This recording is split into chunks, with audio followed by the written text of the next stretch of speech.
This week on the Internet Cafe, space science on the web. Interested in the search for ETs, we'll show you the SETI site, the model for the sci-fi movie Contact. This is the website for the Exploratorium, where you can watch a solar eclipse in real time. Dr. Isabel Hawkins is a UC Berkeley astronomer who's moving her lectures to the web. This is the face on Mars. Is it a message from an ancient Martian civilization? We'll try to find out on this website. And want to go to the moon? This is the next best thing, the NASA Ames website with the world's largest collection of lunar photos. Space science on the web, this week at the Internet Cafe. The Internet Cafe is brought to you by Z-Auction, the live online shopping experience. Additional funding from PC Connection and Mac Connection, the catalog and online superstore with PC and Mac products, toll-free technical support, and overnight delivery. And by Windows Magazine, delivering desktop, enterprise, and internet computing news, reviews, features, and how-tos for a Windows world, because the world runs on Windows. Additional funding from SoftSource Incorporated, publishers of Pro1 software, educational software for young adults.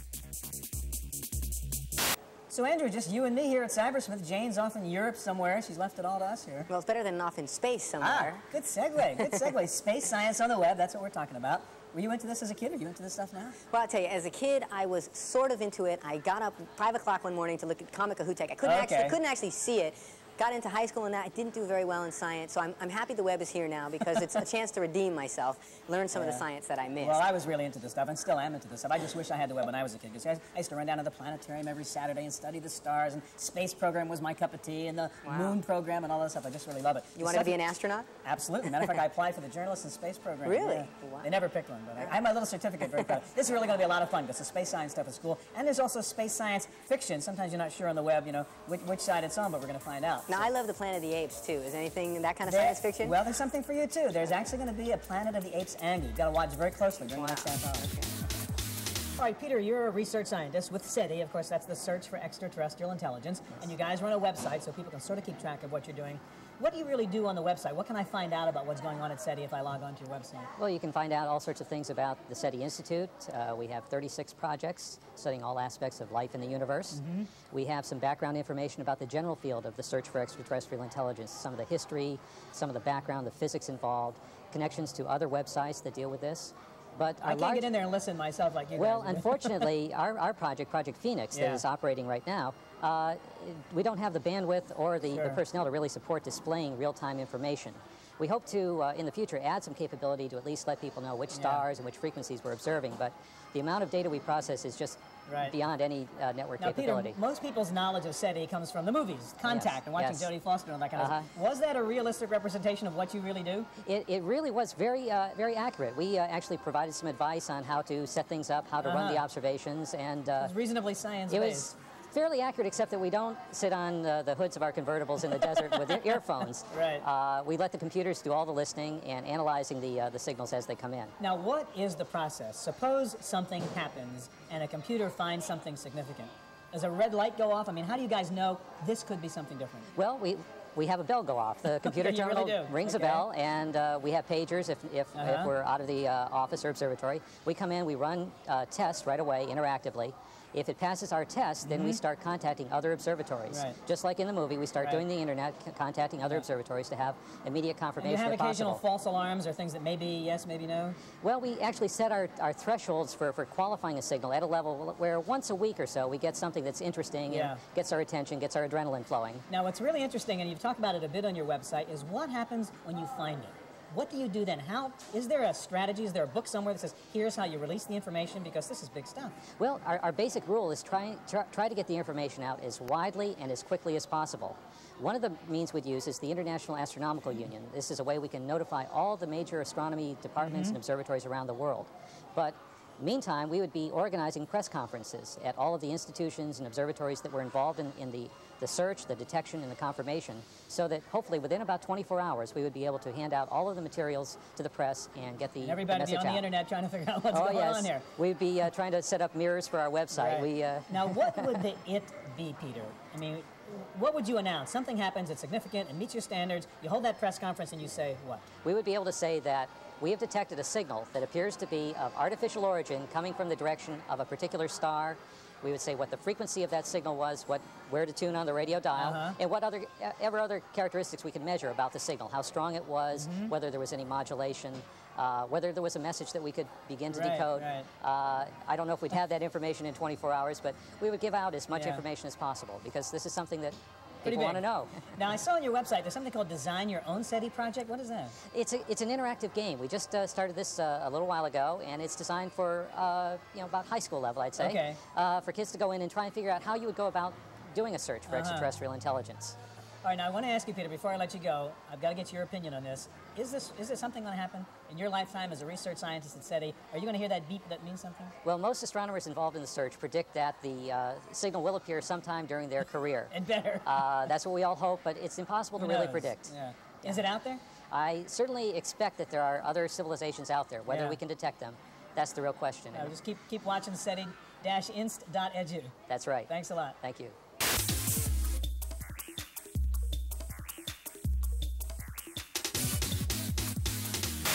Jim, you're our eclipse expert from the Exploratorium. And I think it was about a month ago there was an eclipse down somewhere in the Caribbean that you guys went and actually chronicled and put up on the web for people. How do you take a dynamic, exciting live event like that, a natural phenomenon, and put it on the web and make it both kind of entertaining and interesting for people? Well, to do it in real time, which is what we wanted to do with a webcast. So it was a live webcast. We had a lot of different elements. We needed to have a crew to go down there and shoot the eclipse with telescopes to get close enough to actually provide really good footage. And then we also needed a satellite link back to the Exploratorium in San Francisco, so then we could send it out all over the web. So this was a major undertaking. You would almost think you could have done a link from down there, but you actually had to beam it back and then get it to go. Yeah, as it turned out, Aruba wasn't very wired. Yeah, so we had to get a satellite, and NASA helped provide us with a satellite link. And so you actually partnered with NASA for this project. Yeah, we're good partner if you're looking for some technology. They're a great partner, and especially they have sort of the same goals we do as far as trying to teach people about science. So NASA helped provide a satellite link, and we're hooked up with them with what they call their Sun-Earth Education Forum. Okay, now during this live broadcast, I heard you guys got a little fame, actually. You must have been one of the only groups that were actually down there filming it, and the video was picked up in a lot of other places. Yeah, the feed wound up on CNN International. It wound up on ABC, NBC, Fox, all local affiliates all over the country.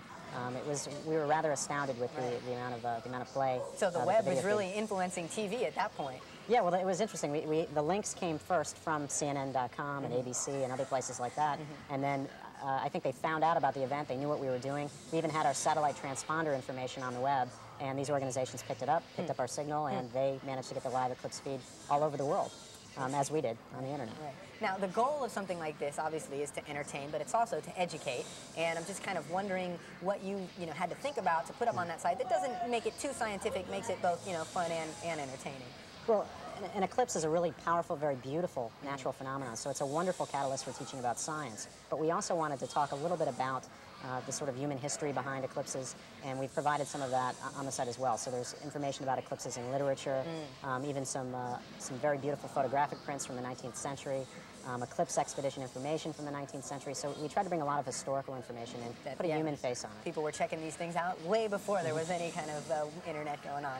What about future projects, future things that obviously there'll be more eclipses? When is the next eclipse, and what are you guys going to put online?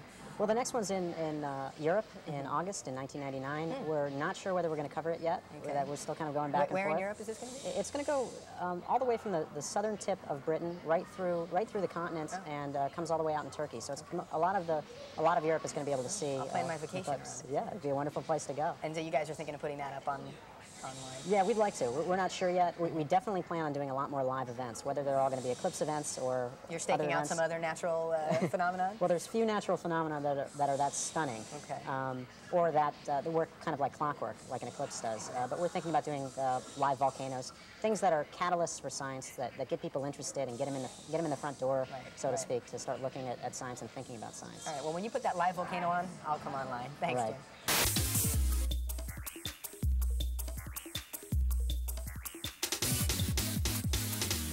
All right, Dr. Hawkins, you're involved in the Space Sciences Lab education website run by UC Berkeley.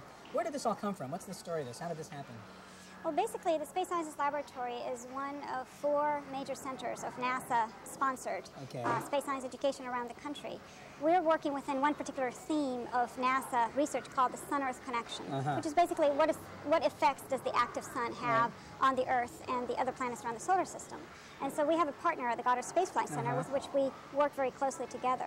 All right, I went onto your site and I thought it was great. I mean, I love this stuff, but it was so well done. It was chock full of information, no wasted stuff. It was quick, it was there, it was easy to find. I really enjoyed it. Who is it aimed at, though? Is this really designed to help teachers in the school environment teach space sciences to kids, or is it for just people like me at home or my kid? I think it's for both. We try and tailor our resources to serve a general public audience. So if you're interested in, say, comets or some other astronomical object, particularly with some of these natural events, you know, Comet Hale-Bopp that came around a year and a half ago, then you can look at our site and find some self-guided modules that will give you basic information on it, but also give you access to the cutting-edge NASA research that's being done right now. Well, let's talk about the comet part, because I took a look at that. That was really great. All kinds of stuff there. Now, is that designed really to educate kids about the science behind that, or to keep them just abreast of what's going on in current events with the science of, as you say, the Hale-Bopp comets and other things like that?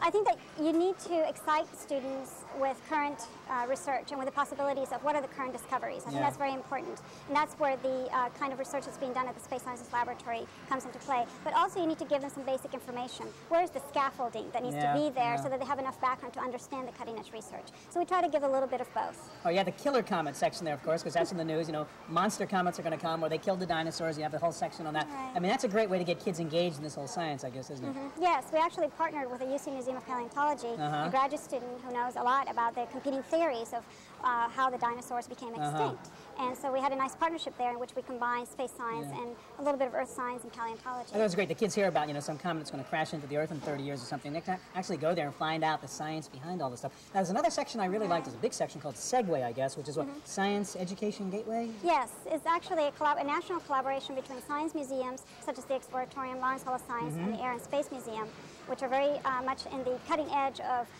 adapting materials that are very researchy and making them accessible to the general public and to teachers both. So we work with them in combination. So we have a team of teachers, scientists, and science educators from the museums to adapt the current research that's being done by NASA and other projects, adapt it and convert it into something that's very much attuned to the needs of the classroom and the needs of students at various grade levels. Well, it's a great site. I think it's great for kids. It's great for grown-ups. So I'm impressed with it. I hope our folks will check it out. Thank you so much. Thank you very much. It's a pleasure being here. We're talking with Larry Magid, who is a syndicated columnist for the Los Angeles Times and also Home PC Magazine. We're talking about space sites on the web and space exploration. You know, these sites have a lot of dynamic content, videos and audio and things up there. Can you just jump right on and see them, or is it tougher than it looks? Well, you're not going to blast into the outer space sites as quickly as you might want to, because there's some bandwidth issues. I mean, a lot of these sites have very, very large video files, audio files.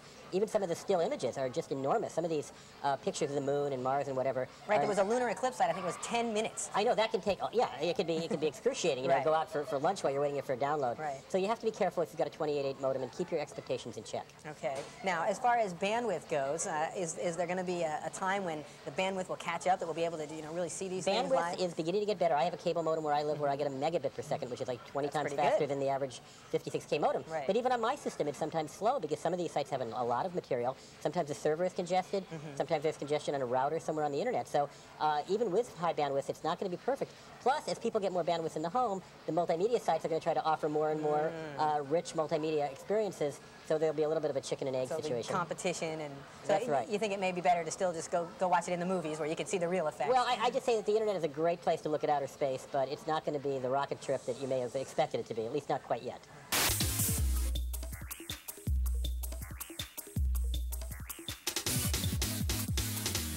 Well, there's obviously lots of great space science on the web, but there's also a lot of very interesting science fiction on the web. We're going to try to figure out how you define that line, Dan. You're involved in something really interesting, which is called the Mars face, or the face on Mars. You are a satellite photo interpreter who's been looking at this stuff. Why don't you sort of define the issue? What are you looking for there with that? What we're looking for is evidence pro or con artificiality.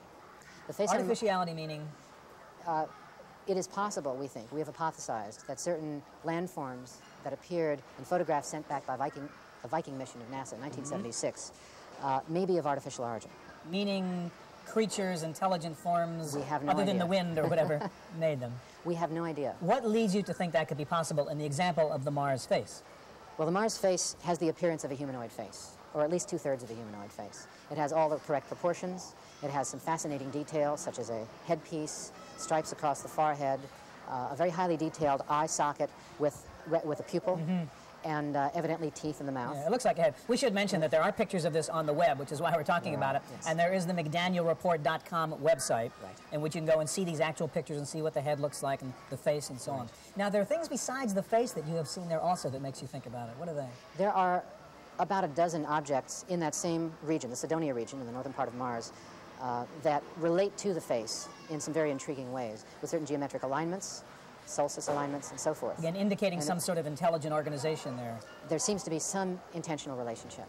Whether this is just a highly improbable set of relationships that happen to be created by nature, we can't say for sure. But statistically, the balance of evidence weighs in favor of possible artificiality. Now, how controversial is this Mars face and the city and the fortress and the pyramids and so on we see there? I mean, does NASA have a position, or is this just a bunch of private guys who are exploring it, as is usually the case here? Well, NASA's official position since 1976 has been a skeptical one. Our study is completely independent of NASA. But the skepticism at NASA and in the scientific community in general is beginning to soften considerably. As you may know, there is a NASA mission at Mars presently that's just coming into its mapping orbit. Over the next weeks and months, we should be getting back the first very high-resolution pictures of this particular area of Mars. And we're all waiting with bated breath to see the results. So you think... I'm sorry, go ahead. No, because everyone agrees that high-resolution photography will probably settle the issue once and for all. So do you think it's the face, it's maybe the ice, it's maybe the microbes that you're starting to gather some circumstantial evidence here? I think it's all working together. Things which were not thinkable, say, even 5 years ago are thinkable now. The conversation can now include... I mean, previously, the classic SETI project, S-E-T-I project, involved the theory that alien civilizations would be sending radio waves out into space. Well, we've broadened our idea of SETI considerably since then. The radio studies continue to go on, but our organization deals with what we call planetary SETI, which is possible evidence of artifacts on neighboring Now, is bodies. NASA cooperating with you? As you say, there's a mission underway now. Are they helping you figure this stuff out, or are they saying you guys are a bunch of wackos? Well, what's happened very recently is that we've developed a very cordial relationship with NASA. And we hope to work together with them in interpreting the photos that come back from this forthcoming mission. And who knows, in the event that we find something that is incontrovertibly of artificial origin, we believe that we could be of great help to them in interfacing with the public on the issue. Quickly, what's your personal view? What do you think about this? I think if you lay all the evidence on the table, that if what we find there is totally natural, it would be really remarkable. No kidding. Yeah. All right, now people want to see this stuff and dig deeper. McDanielReport.com is a good place to start, and that'll link you to lots of other websites. Absolutely. Fascinating stuff, Dan. Thank you. Well, thank you.